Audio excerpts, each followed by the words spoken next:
আসসালামু আলাইকুম সুপ্রিয় শিক্ষার্থীরা, অনলাইন ক্লাসে তোমাদের সবাইকে স্বাগতম। আশা করি তোমরা সবাই ভালো আছো। আমি আলহামদুলিল্লাহ ভালো আছি।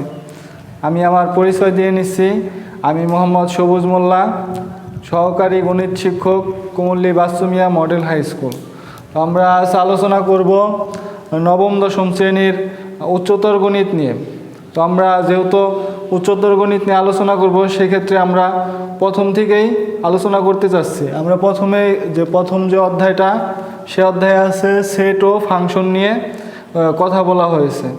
তো আমরা সেট ও ফাংশন আমরা আজ কথা বলবো সেট নিয়ে। তো সেটের যে সংজ্ঞাটা, সেটা প্রদান করেন কে? জর্জ ক্যান্টর। তিনি হলো সেট ও ফাংশনের জনক। সেটের যে সংজ্ঞাটা উনি প্রদান করেছিলেন, সেটা তিনি ছিলেন একজন জার্মান বিজ্ঞানী। তো সেই জার্মান ভাষাকে যদি বাংলায় রূপান্তর করা হয়, তাহলে সেই সংজ্ঞাটা আসে বাস্তব বা চিন্তা জগতের সুসংজ্ঞায়িত বস্তুর সমাবেশকেই সেট বলা হয়। এখন আমরা সেই কথাকে যদি আমরা খুব সহজভাবে নিতে চাই, তাহলে এমনভাবে বলা যায় যে অনেকগুলো বস্তুকে নিয়ে নতুন একটা বস্তু তৈরি করাই হলো। আচ্ছা, এরপর যে আমরা জানব কিভাবে সেট প্রকাশ করতে হয়, সেট প্রকাশের নিয়ম কি, কয় রকমভাবে সেট আছে। আমরা সবসময় সেট প্রকাশ করি ইংরেজি হাতের বড় অক্ষর দিয়ে। যেমন এ একটি সেট, এ সমান 1 2 3 এবং 4। আর সেট প্রকাশের নিয়ম হলো সেকেন্ড ব্র্যাকেট দ্বারা। আর সেট হলো দুই রকমের। একটা কি, এক নম্বরটা হলো ROS,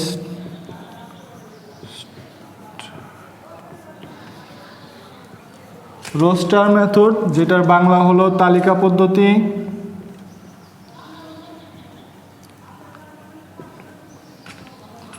আরেকটা হলো সেট বিল্ডার মেথড।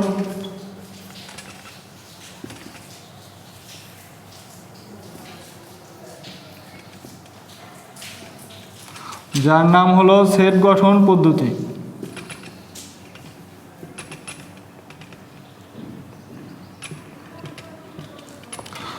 আমরা যদি একটা উদাহরণ দেখি, সেক্ষেত্রে আমরা খুব ভালোভাবে এই দুইটা যে পদ্ধতি আমরা ভালো মতো বুঝতে পারবো। আমরা একটা সেট কল্পনা করি। এ সমান কি 2 4 6 8 10 12 14 16 18 20। আমরা যদি এখানে খেয়াল করি, এখানে কি কি আছে? 2 4 6 8 10 12, পরেরগুলো কি? সবগুলা জোড় সংখ্যা। তো আমরা এইটারে যদি একটু বুদ্ধি খাটায় লিখি, আমরা কি লিখতে পারি? এ সমান, এখানে কি কি আছে? যে এমন সংখ্যক এক্স আছে, এক্স সাজ দ্যাট এক্স হলো কি? জোড় সংখ্যা।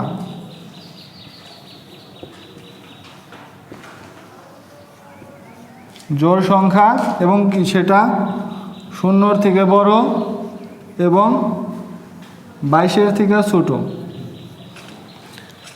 তোমরা যদি খেয়াল করো, এইটা আর এই দুইটা সেটের ভিতরে কিন্তু তেমন কোনো পার্থক্য নেই, কোনো পার্থক্য নেই। এটা হলো আমরা সংখ্যায় বুঝিয়েছি, আর নিচেরটাকে বুঝিয়েছি কি? এটার যে বৈশিষ্ট্য আছে, উপরের সেটটার যে বৈশিষ্ট্য আছে, সেটাকে আমরা নিচে একটু বুদ্ধি খাটিয়ে লিখেছি। তাহলে তোমরা দুইটা সেট, এটার নাম হলো তালিকা পদ্ধতি,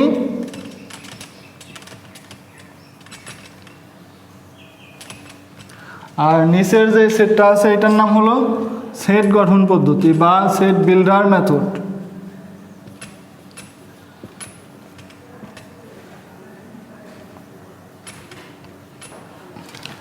আশা করি তোমরা এটা একটু ভালো মতোই বুঝতে পারছো। তো এরপরে আমরা আরেকটা সেট নিয়ে আলোচনা করব, সেটা হলো সেটের যে পূরক সেট।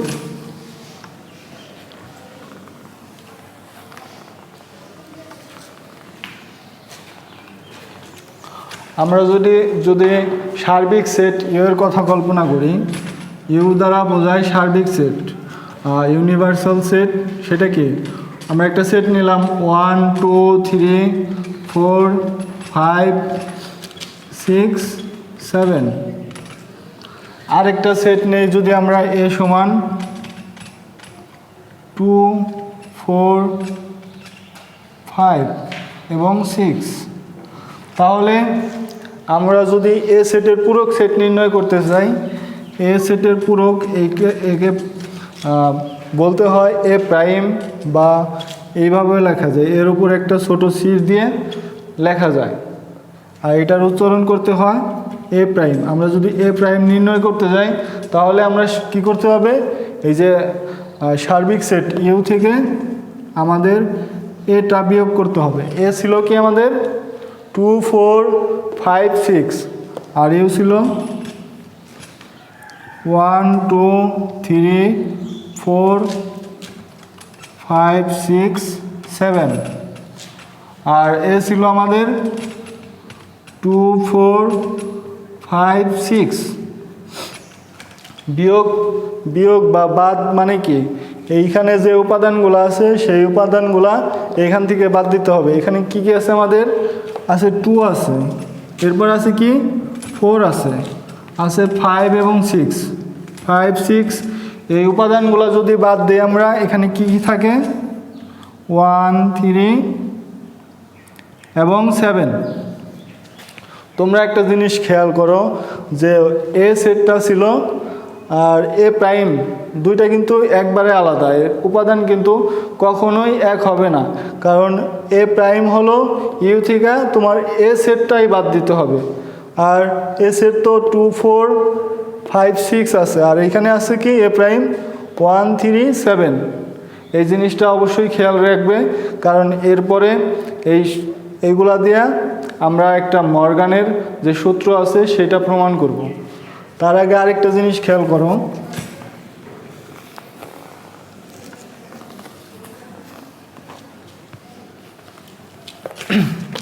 একটা সেট যদি 1 2 3 4 5 6 8, এখানে যদি আমরা কল্পনা করি, তো আমরা এটা যদি খেয়াল করি এখানে কি কি আছে 1 2 3 4 5 6 8।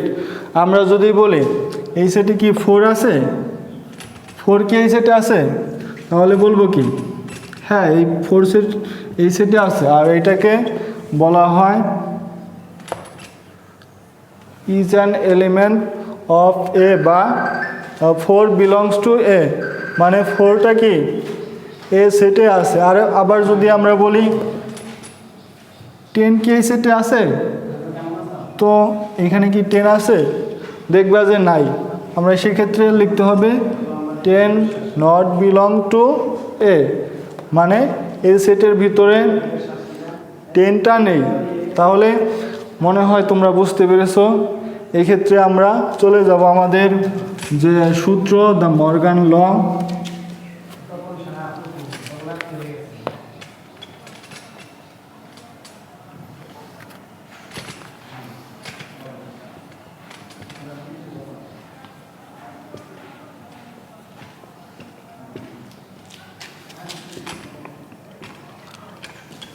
বিখ্যাত যে গণিতবিদ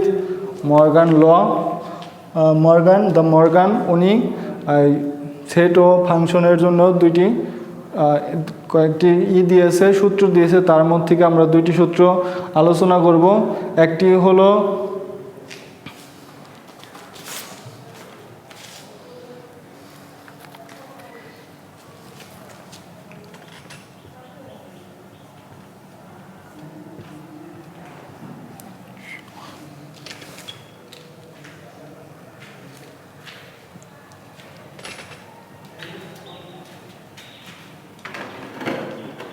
এবং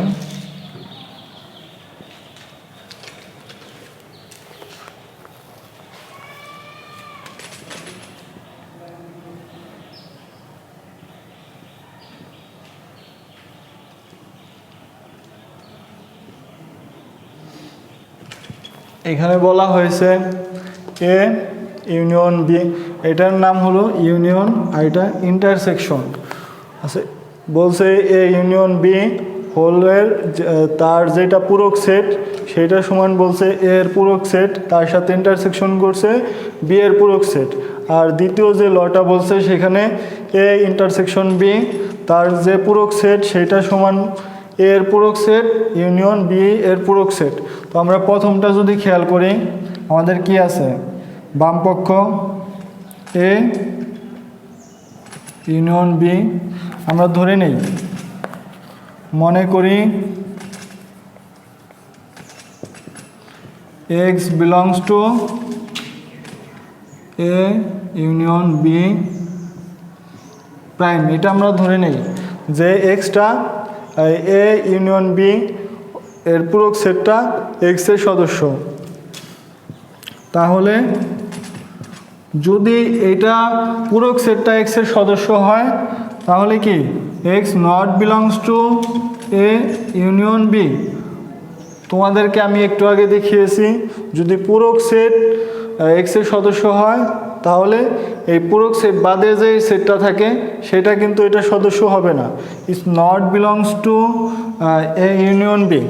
এটাকে যদি আমরা আলাদা করে লিখি, implies x not belongs to A এবং x not belongs to B. আবার তাহলে যদি নট বিলংস টু এ হয় এটাকে আমরা লিখতে পারি কি x belongs to A prime. মানে যদি এটা যদি এক্স এর সদস্য না হয় অবশ্যই কি এর যে পূরক সেটটা আছে সেটা কি এক্স এর সদস্য হবে এবং x belongs to B prime. এটাকে আমরা যদি মাঝখানের এবংটা বাদ দিয়ে দিই, এক্স দুইটা যেমন একই রকম আছে, X belongs to A prime intersection B prime. তাহলে আমরা কি এইখান থেকে এটা আসতে পারলাম। সুতরাং লেখা যায় কি এ ইউনিয়ন বি তার পূরক set subset of A prime intersection B prime. তো আমাদের একটা প্রমাণ হয়ে গেছে, আমাদের আরেকটা আছে কি এই পাশে আমরা লিখবো সেটা। আমরা এটাও ধরে নিব, মনে করি এটা লিখবো আমরা এখন, মনে করি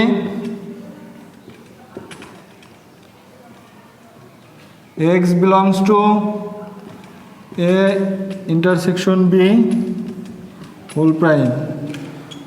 আমরা ধরে নিছি কি এ ইন্টারসেকশন বি এর যে পূরক সেটটা সেটা কি এক্স এর সদস্য।